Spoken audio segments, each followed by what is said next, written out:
Hello viewers, you're probably admiring my cool hat and this beautiful Calamondin tree behind me. These things bear fruit continuously here in North Florida, and I continuously just let it all go to waste. So I asked ChatGPT, hey ChatGPT, what should I do with all these Calamondin fruits? And it said, you should make a marmalade. And I said, fantastic, so what's a marmalade again? And I found it's a preserve made from citrus fruits, made from the rinds and juice of citrus fruits. So I went on the internet and I looked for recipes on how to make this, and there's so many recipes, and some of them are real finicky, particular, call for things like candy thermometers. And then I found one that said, mix the rinds, water, and sugar and cook. So that's what we're gonna do. We're gonna go with that one. And we're either gonna have fantastic marmalade, or I'm going to horribly scorch a pot with sugar and juice so badly it'll get thrown away. Let's find out what happens. So the recipe I'm looking at calls for 2 cups of Calamondin, and you can see that I didn't even put a dent into the tree.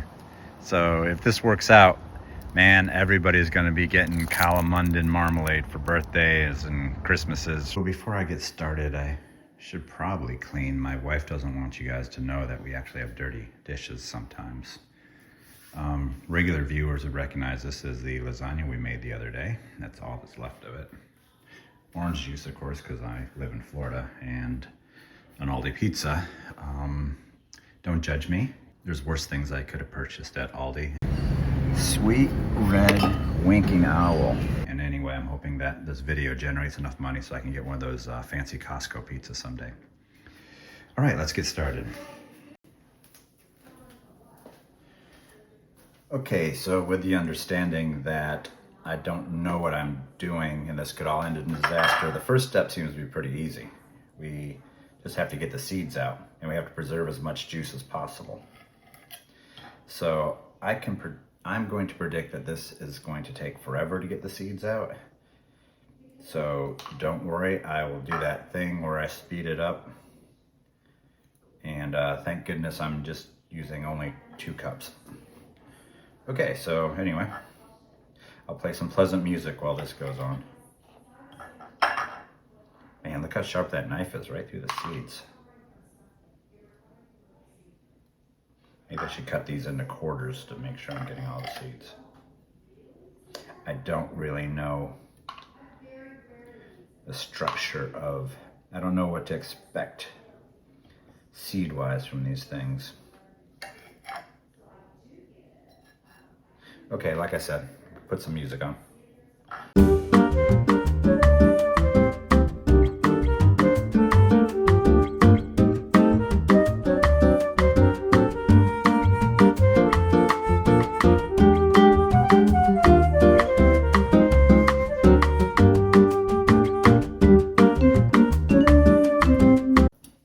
So I complain a lot about the different kitchen equipment I have because it's all broken, but one thing I will not complain about is my Cuisinart food processor. This thing is awesome.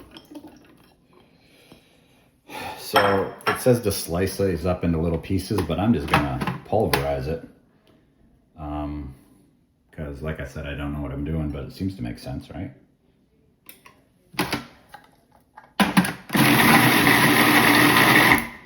Ooh, look at that. I think we can go a little further though.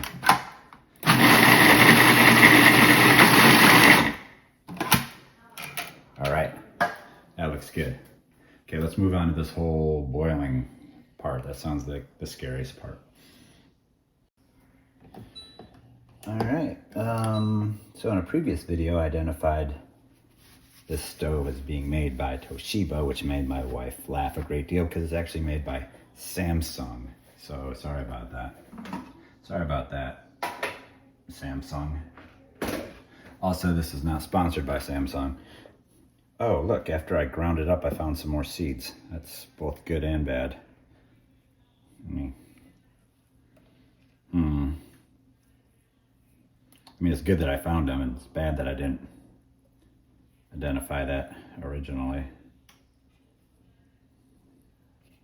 Huh, how did I miss so many?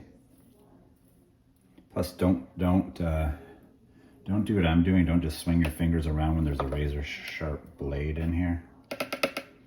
9 out of 10 doctors say that's a bad thing to do. So like, how do they do this on an industrial scale, right? Like, how do they make jars and jars of this? I'm sure there's a machine that can get the seeds out, or do they just grind them all up in there? All right, that's pretty good. Ah, there's a seed right there.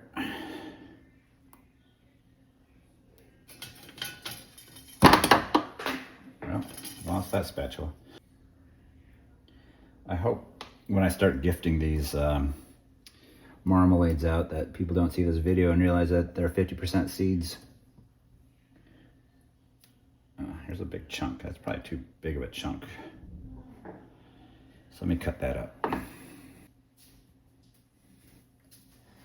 So 2 cups of this Calamondin mash, so 2 cups of water. I guess it's a 1-to-1 ratio. Huh. Today I learned that seeds float. All right, that's a 1/2 cup. Don't freak out, I'm not putting 2 cups in. That's 2 1/2 cups, or as I like to say, 1 cup.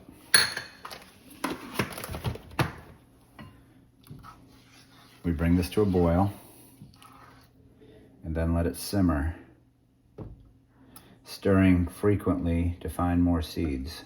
There's one. Okay, so the instructions actually say add boiling water and bring to a boil, and then reduce fire and simmer. So I'm guessing that maybe this has been translated, the recipe I'm using. Also, other recipes have a lot of rules about the right temperature and how to test it and to make sure you don't burn it. This one's just like simmer it till it looks good. So, having never done it, I'm not exactly sure what looks good.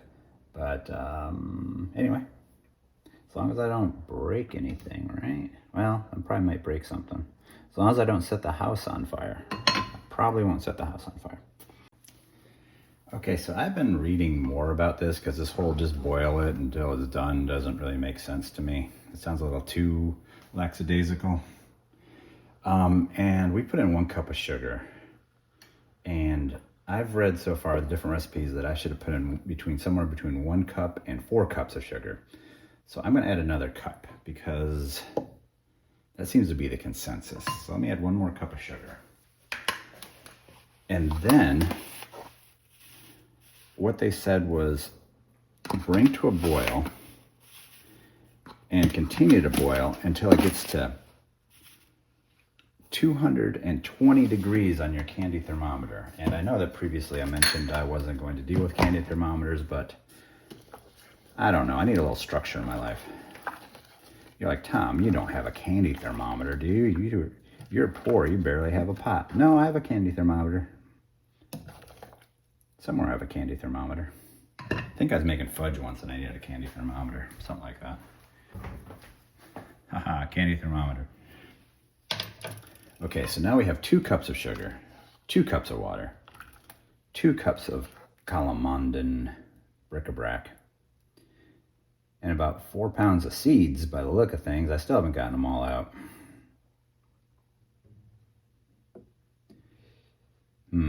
Gonna have to definitely refine that process. Anyway, let's keep cooking. Another thing I realized is that if I'm gonna have this marmalade, I need a jar to put it in. And my wife got this from her office party, so you think she'll notice if I borrow it. There's probably some sterilization I was supposed to do too. There's so many rules. We'll figure it out. All right. That's boiling. I guess I don't know, it doesn't look very marmalade-y. Is that how that works? You just drop it in there? Oh, it's got a hook on the side. There we go. That makes much more sense. I guess as long as there's lots of water in there, it's not going to go above 212 Fahrenheit. For you Americans, 100 degrees Celsius. So I guess it has to boil down a lot. So just keep an eye on it. Oh no, there's also a chance it's going to bubble over. I do not want that to happen.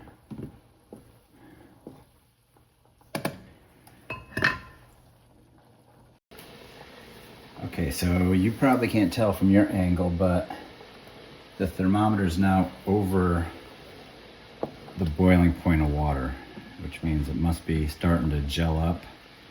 I'm wondering if this is one of those scenarios where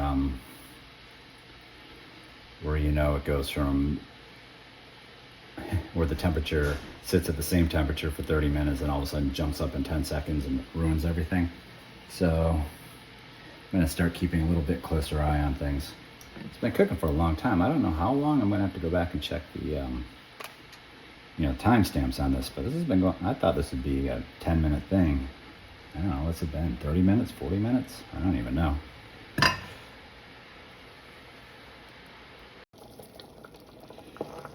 So this isn't the 220 yet, it's getting close. Gosh, it looks done though, right? It's a beautiful honey color. It smells great. Do I really trust this thermometer that's been sitting for years in a drawer unused? I'd like to trust it, but there's another test I read about where you put a little bit on a cold plate, a plate from the freezer actually, and if it wrinkles when you push it, then it's done. I don't know what these words mean really because I've never done it before, but let's try it out.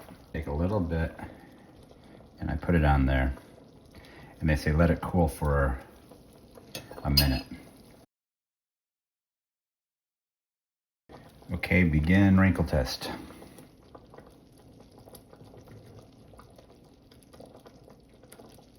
I don't know, that doesn't really look like a wrinkle, does it? Begin taste test. Oh man, that's so good. You don't even know. All right, let's give it a few more minutes then. So we're reaching the final minutes, and I read online that you can put a tablespoon of butter in this to reduce that foaming. And I don't know if that works or not, but why wouldn't you put a tablespoon of butter in anything? It can't do anything but make it better. So 1 tablespoonish of butter.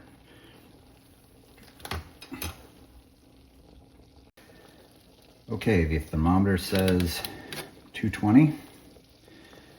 And honestly, that looks pretty marmalade-y, even though I don't really know what marmalade is. So I'm gonna call it. Let's let this cool down a little bit and put it in those jars. One of these is the candy jar, and one was another one I found in the garage, but don't worry, I properly sterilized them with boiling water. Not gonna be able to can with them, but they're sterile anyway. And I put this plate underneath in case I goof up. I can always have a do-over. I've learned that trick by goofing up.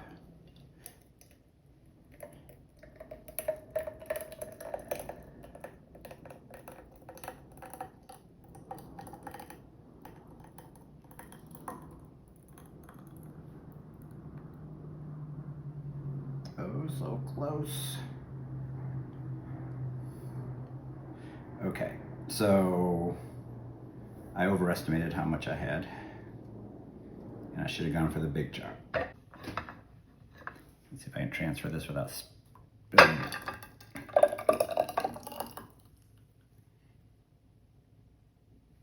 Nice.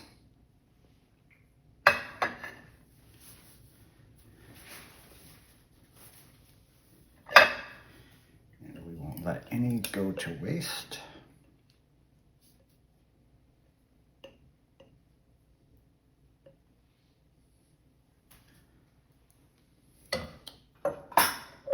Success. We'll put that in the refrigerator and try it out tomorrow.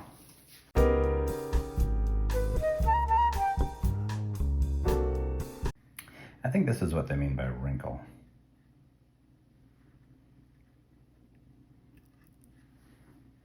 me and my wife.